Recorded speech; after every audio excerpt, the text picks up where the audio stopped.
I'm Dr. Chris Strode, the Associate Director for the Student Support Services Program here at East Tennessee State University. You know, when you work with low-income, first-generation college students, they've had a life experience unlike so many students on this campus, right?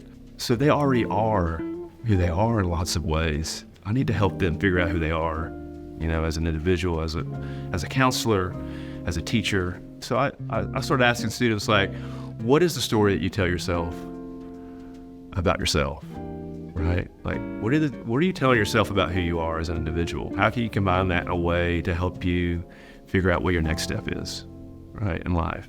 And that was not an easy process for me. That took me like 8 years. I'd started my first semester here at ETSU in the counseling program in 1998, I guess. I got hired as a graduate assistant in the program, and that was in January of 1999 I started in student support services. And I worked all the way through until January or July of 2014. And then I decided, I got my master's degree, I completed my doctorate degree, and then I did something really crazy. My father-in-law ran several businesses in Kingsport, and he offered me an opportunity after a couple of years really of kind of twisting my arm. He said, I really want you to come and run this company for me. It was a crane and rigging company.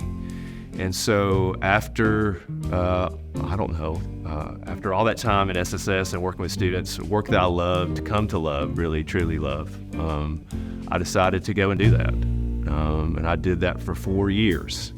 But the work itself, I mean, I missed just working with young people. I mean, I'd spent really the majority of my life, you know, up until that time working with young people, working with college students. And then I came back to ETSU in 2020, and there was a student, a young woman that came to us from, you know, she grew up in Carter County, you know, in a trailer, just really, you know, hard situation. And she came through Upper Bound, she came through SSS, and, you know, she just completed her doctorate degree at ETSU. And I was like, wow, you know, what an amazing story, you know.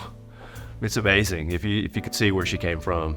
I think for me, I mean, my motivating thing with my students that I'm working with is really just to try to help them be seen for who they are. And you can do all these things if you really find the strength inside yourself to do that, you know, and kind of see yourself for who you are. That's what helped me. The thing that I love about working at ETSU is always being surrounded by eager young minds who want to learn, right? Because I'm still that person.